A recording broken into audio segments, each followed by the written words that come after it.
Real Virginia is proudly produced by the Virginia Farm Bureau Federation. Since 1926, Farm Bureau has been working to preserve Virginia farms and our rural heritage. Visit our website at vafb.com. Hello everyone, and welcome to Real Virginia, a show about Virginia agriculture and the people who produce the wonderful local products we enjoy. Brought to you by the Virginia Farm Bureau. Virginia farmers and landowners should be on the lookout for a number of invasive insects. Summer berries are here, and they are delicious. And we visit Cumberland County for our regular county agricultural close-up.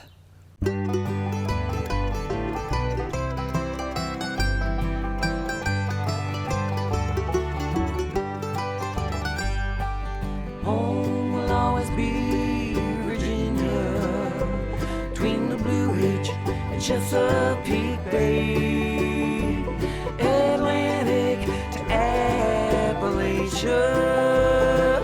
home in my heart always. Welcome back to Real Virginia, everyone. We're coming to you this week from Sunnyside Farms in Cumberland County, and we'll be back here in a bit. Summer is here in full force, and the bugs are out.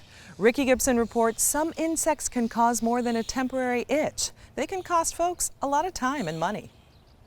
State officials say there are more than 100 invasive plants and insects that are slowly spreading in Virginia, crowding out native species or killing valuable crops.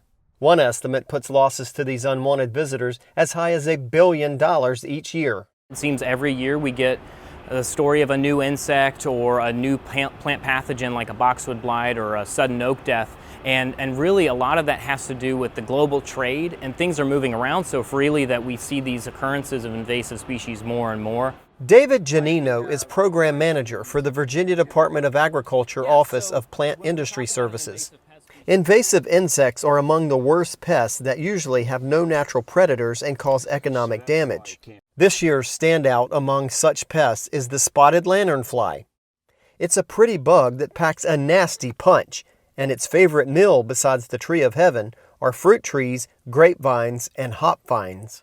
What they do is they're sucking the juice, the liquid, you know, the sugars from the tree. So what they do is they have a little proboscis, they stick it in and they suck it out. Well, but they're really quite voracious because they actually take in more than they can process, and they exude their waste material, which is a really sticky honeydew. And when you get this aggregate activity, I've seen videos of it, looks like it's raining. I mean, like it is literally dripping off things. Diane Kearns has been raising fruit trees all her life in the Winchester area. She's monitoring for spotted lanternfly in her own orchards. In fact, the U.S. Department of Agriculture has set up an on-site experiment on her land to learn more about how the lanternfly grows. The State Agriculture Department extended a quarantine for any products that could host the lanternfly into 3 Northern Virginia communities this year as the pest continues to spread. And it's just one of the many invasive insects property owners need to be aware of. Spotted lanternfly is a big player that's going to affect our vineyards, our wine growers, and our grape growers. Gypsy moth is a really big pest. We are managing its spread through the Slow the Spread project. That's another really big agricultural pest. We have imported fire ants in the state of Virginia. We also, and you know, that is soil that has a human health issue because they can bite and sting and actually cause some physical reactions. So that affects nursery growers. If they want to send their product out of the state, they have to do treatments to make sure there's no fire ants in the soil. Another one that's not yet here but would have huge implications for our maple trees, our native hardwood forests, and ultimately the maple industry that's on the western part of the state would be Asian longhorn beetle. So, you know, could cause devastation to maple trees.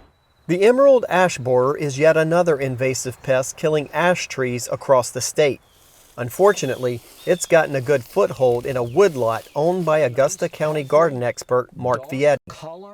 He's lost dozens of valuable ash trees to the pest, which consumes the inside of the tree's bark. There's no cure once an ash tree is infected. The only thing an owner can do is treat nearby ash trees to prevent the pest from spreading. Well, once you get the emerald ash borer, your ash trees within 1 to 3 years are going to look like this. Even though there's a few leaves at the top of this tree is already dead. While state and federal agencies have been spraying to slow the spread of the gypsy moth for decades, chemical control of most other insect pests is either unaffordable or inefficient. The most effective control so far has been quarantines. These state regulations require businesses and consumers to inspect any host plants or products, like nursery plants or firewood, before moving them to prevent spreading the pest.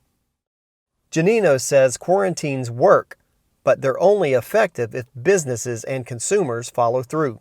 We have a lot of buy-in with our businesses when we have these quarantines, because we work really closely with them to tell them about the pests, train them on how to identify them, how to interpret the quarantine and the regulations so that they are more properly equipped to go out, inspect, make sure that they're not the ones who are moving the products, because no one really wants to be responsible for moving an invasive pest from one area to another. So we have a really good relationship with a lot of businesses that we have in those quarantine areas, and then also homeowners. You know, we communicate to them through outreach, through our social media. We do it a number of ways to try and get them aware of the insect and also to take steps to reduce that movement. Kern says Virginia apple growers are watching the spotted lanternfly very carefully, hoping it doesn't become a problem. But they already have many other insect pests to deal with, and she's hoping the lanternfly will soon have a natural predator to help control it. Janino says everyone can help slow the spread of these pests. It's just critical for businesses, homeowners, VDACs, everybody, really any Commonwealth citizen, to just keep their eyes out, be aware, be alert. And when you see something that looks new or funky or weird, or if you've heard about it, report it, because we might not know it's there yet. And it's just critical to get a hold of it before they become established, because it's very difficult to eradicate them when they're established. You can learn more about these pests at invasivespeciesva.org.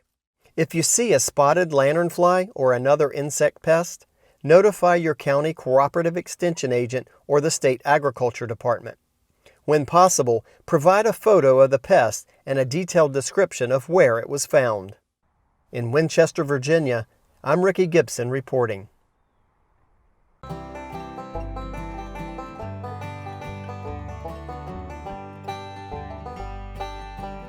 Researchers for the magazine Nature estimate that from 1970 to 2017, pests from outside local ecosystems cost the world economy $1.28 trillion in damages to crops, local plants, and wildlife. Insects top the list of invasive pests, mostly the common mosquito, which can transmit disease. Rats, cats, termites, and fire ants round out the top 5 invasive species worldwide. The rapid expansion of international trade has been a key factor in the quickening spread of many species. Pests in the U.S. like the emerald ash borer and fire ants have been directly traced to imported products. Hi, today we're going to be talking about the Extension Master Gardener Program and how they might help you from the ground up. Please stay tuned. We're stronger together, especially at this difficult time. For over 90 years, we've watched our membership grow, and we're honored to be part of such a special community. Thank you to the farmers who provide for us every day. Virginia Farm Bureau is proud to serve our members, their families, and to give back to our local communities. That's the Farm Bureau way. The great thing about gardening is there's always more to learn. Chris Mullins with Virginia Cooperative Extension shares how your local master gardeners can help you when you have plant questions from the ground up.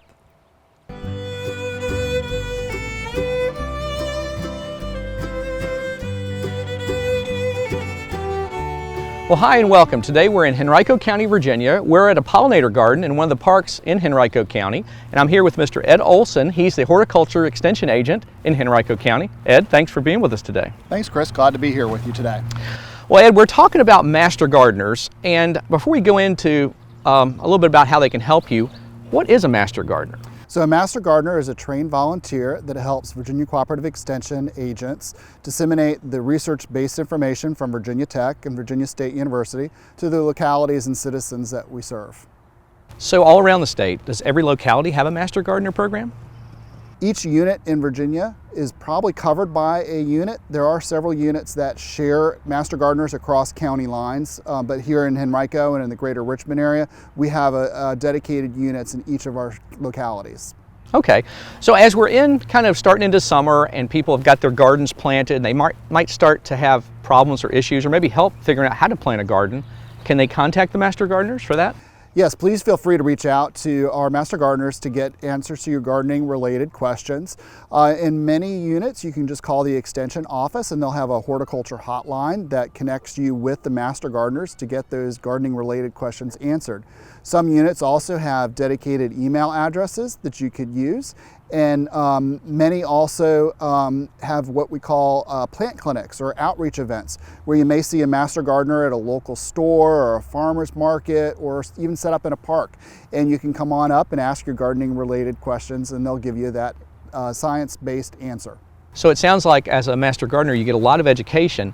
Is it just vegetables or you learn other things? You don't need to necessarily come in with a lot of gardening knowledge, but we'll train you. Each master gardener goes through 50 hours of training, covers a broad variety of topics such as soils, the environment, trees, shrubs, pruning, fruits, vegetables, insects, diseases, and after that 50 hours worth of education, then they give back a 50-hour internship of volunteering to help educate the citizens of the county that they serve. This is the pollinator garden at Short Pump Park here in western Henrico County. It was designed and installed by the Henrico Master Gardeners as a demonstration garden to show the citizens of Henrico County how they can garden with native plants and use plants to attract pollinators. Not just butterflies, but we attract all sorts of pollinators to this garden. Wow, this is great. Well, it sounds like a wonderful program, and so if somebody was interested, they would just contact their local county extension office and talk to them about it. So since the Master Gardener program is run locally in each county, training dates vary. So some trainings are in the winter, some are in the fall, some are in the summer. So reach out to your local extension office and they'll tell you when the applications are due for the program and the time and locations of their trainings. Well, that's great. Thanks, Ed, for talking to us today about the Master Gardener program. It's a wonderful program. Thanks, Chris, for having me. Well, for more information, like Ed said, contact your local county extension office and find out more about becoming a Master Gardener or how they can help you. For From the Ground Up, I'm Chris Mullins. We'll see you next time. From the Ground Up is presented with the generous advice and assistance of Virginia Cooperative Extension. Visit their website at ext.vt.edu. Hi, I'm Chef Tammy Brawley from The Green Kitchen. Coming up on Heart of the Home, a delicious and quick summer dessert with fresh berries. Hope you'll stay with us. And now, a sneak peek into a day in the life of a Virginia dairy cow. They get their day started. They have some lunch. Get some exercise. Spend time with their friends. And then end their day with dairy sweet dreams. Real dairy, real life, real delicious. Berry season is here, and these treats always taste better when they're freshly picked.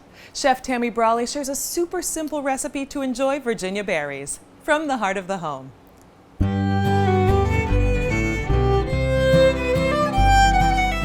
Hi, I'm Chef Tammy Brawley, and we are here today on Heart of the Home to show you guys how to make a delicious summer dessert. Great refreshing dessert, especially with these lovely fresh Virginia berries in season here. And we're going to start out by melting butter and sugar together in our pan. Want to make sure your burner's a little bit hot. Probably shouldn't be able to get that close to it, so we'll give that a moment. But what we're looking for is about 2 parts butter to 1 part sugar. So that really depends on how many berries you're going to have here. So we're going to do about 2 tablespoons of butter. Let that get nice and melted. Shouldn't take very long if your burner is hot.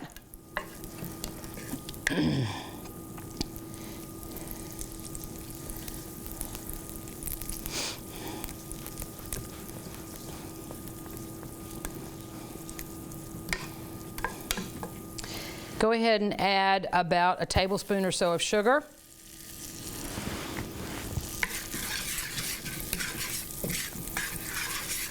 If you find you add a little bit too much sugar and it's a little too thick, go ahead and add a little bit more butter. It's totally fine. You want it somewhat thin. so the sugar is melting here with the butter. Then you're going to go right into your pan with your fresh berries. We've got some gorgeous Virginia blueberries, raspberries, and blackberries here. Here, a nice little sizzle.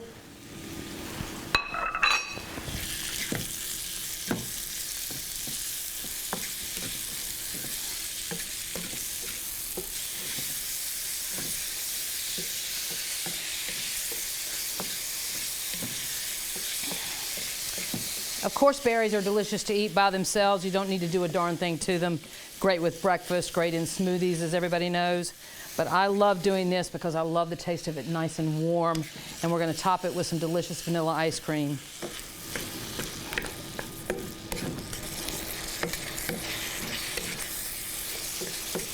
All we're doing is sort of breaking down the raspberries a little bit, maybe breaking down the blackberries.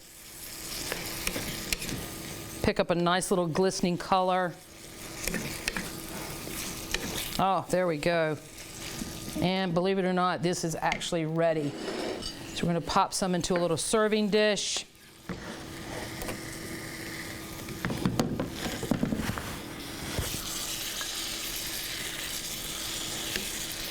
I could have used strawberries if I'd wanted to. I find them to be a little bit big for this dish. That's why I'd rather use the smaller, more delicate berries. And now we've got some delicious vanilla ice cream that we're going to top it with. And feel free to use whipped cream or creme fraiche if you'd like. Totally fine. And there you have it. Easy summer dessert. Didn't take 5 minutes on our stove. A little bit of butter, a little bit of sugar, fresh berries from your garden. And there you have a delicious summer dessert. Sauteed berries with butter and sugar. Topped it with a little bit of ice cream there. I'm Chef Tammy Brawley from Green Kitchen. Join us next time on Heart of the Home. Recipes from the Heart of the Home can be found on the Virginia Farm Bureau website at vafb.com/recipes, as well as on Chef Tammy Brawley's website at greenkitchenrichmond.com.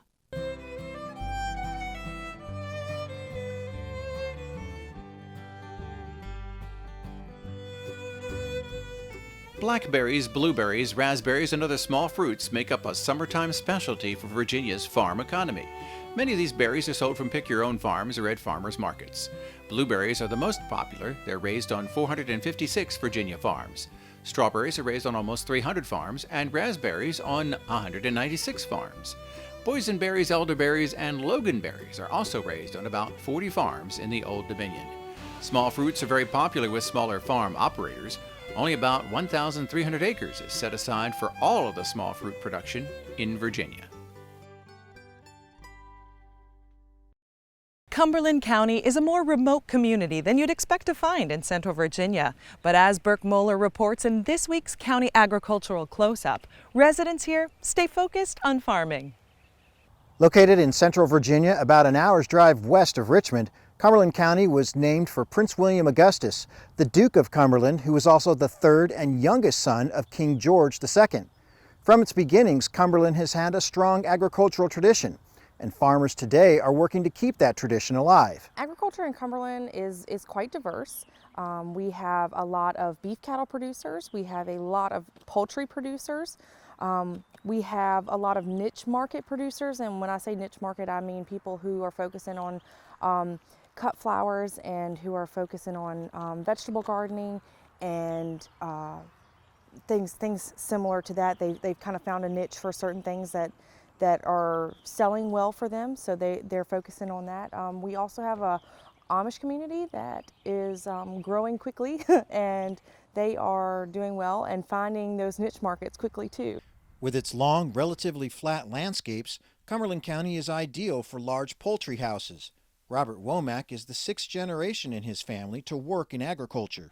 We own right here about 720 acres, and then our grain farm raising corn and soybeans, and that's about 1,300 acres that we rent from other people around in the surrounding counties. Womack maintains 4 pullet houses and 2 broiler houses on his land. While poultry has thrived, the number of dairy farms in Cumberland, as in the rest of Virginia, has decreased. Lacey Hazelgrove Womack operates one of 2 dairy farms still running in the county. Her family has been raising dairy cows since the 1950s. I love being with the cows. I love taking care of them. I love providing for them. And I love taking care of their offspring, the baby calves. And it just, if there's anything that makes my heart grow, is being on this farm and watching everything prosper. Hazelgrove Womack and her husband tend to 350 adult cows at any given time. Cumberland County's natural resources help their livestock and crops thrive. This county is full of extremely fertile soils. We lay against 2 rivers, the Appomattox and the James, and I think that really lends to the agriculture here. Cumberland County has a total of 264 farms on 52,635 acres. The market value of all agricultural products in Cumberland County is $39,806,000. Of that, livestock accounts for $35,728,000. The majority of that income comes from raising poultry at $28,944,000. Cumberland County is the 8th largest poultry producing county in Virginia. The second largest sector in Cumberland County is cattle and calves, which bring in $2,825,000. Farmers earn $4,078,000 from raising crops. Grain production comes to $1,191,000 in farm income, while other crops and hay are worth $1,090,000. Anthony Beery is a hay and grain producer who came to Cumberland from Rockingham County, seeking lower land prices. He sees potential in parts of the county that haven't been fully utilized. There's just maybe hay that's bush hogged or something like that, and so I think Cumberland has an opportunity to improve and to improve the crops that are grown here. Those who have lived in the county all their lives embrace agriculture's history and tradition in their lives. Cumberland County is special because of the family farms that are left and the legacies that have carried through, and the care and pride that each one of those families and their farms take in to bring into their business. French operates Sunnyside Farms. His family has farmed the property for more than a century.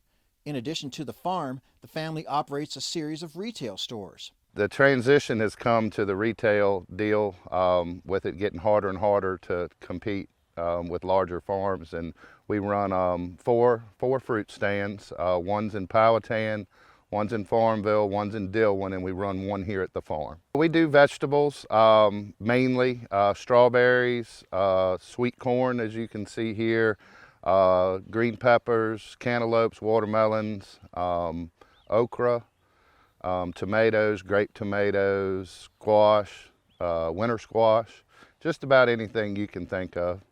Cumberland County residents don't have easy access to the retail shopping that consumers in more populated parts of the state take for granted. But for those who live and work here, that's not necessarily a bad thing.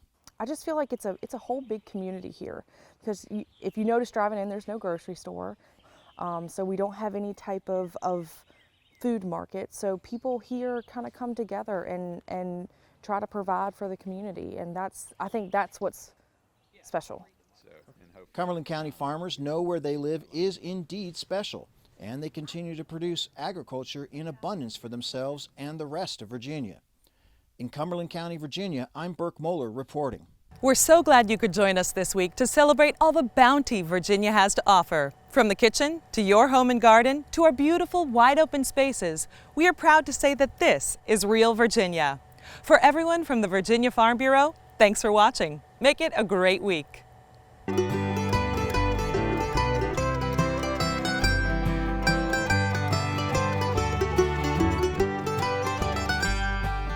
Home will always be Virginia, between the Blue Ridge and Chesapeake Bay, Atlantic to Appalachia, home in my heart always.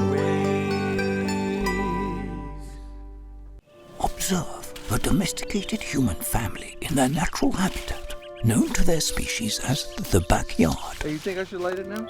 I think it's good. Yeah. Oh dear, someone is about to burn a pile of debris that's too tall, which can start a wildfire. Wait, could it be? Blimey, it is. It's Smokey. It's Smokey Bear. What a legend. Hey, it's Smokey. Sorry, it was too high. Right. Watch as he astutely ensures that there's no wind, and how he removes some of the debris to create a smaller, safer burning pile. No, you said make it bigger, baby. The bigger the better. Take note of our fearless furry friend here, humans. I appreciate it. Fist bump. Watching you. Smokey's done it again. Bye, Smokey. Only you can prevent wildfires. They're out there on the front lines. The brave, the dedicated, the relentless.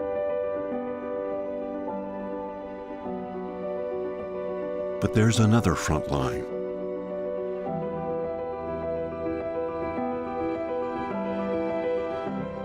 The one that helps nourish all others while facing epic struggles of their own.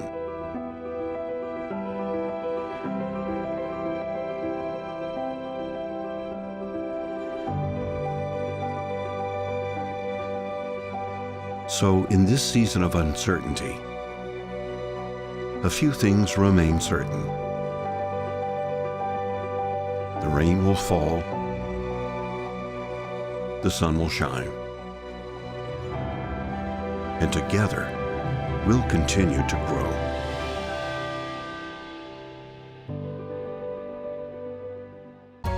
You're going to need me. You're going to need us, all of us. You're going to need our help with your water, your air, your food. You're going to need our determination, our compassion. You're going to need the next generation of leaders to face the challenges the future will bring. And we promise we'll be there when you need us.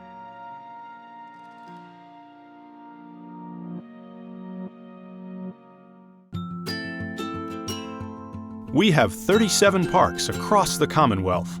Every year, 10 million visitors enjoy 600 miles of trails from beaches to mountains, hundreds of cabins and campsites, even yurts.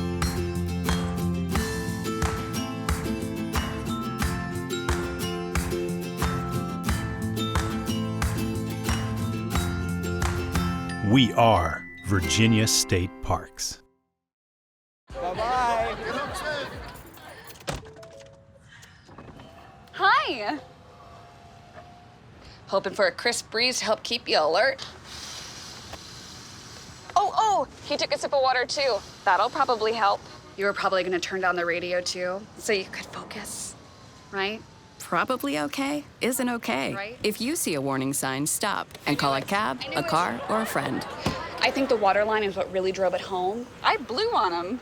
There are 30,000 roadway accidents each year involving cars and farm machinery. Farmers will be moving equipment for planting and harvest season. The slow-moving vehicle triangle in red and fluorescent orange colors and flashing lights allow for quick identification. When you see an SMV sign on farm equipment, slow down, prepare for sudden stops and slow turns. Patience will save lives. Just remember, we all need to share the road, we all need to be responsible, and we need to be guided by the law. Motor vehicle safety starts with you.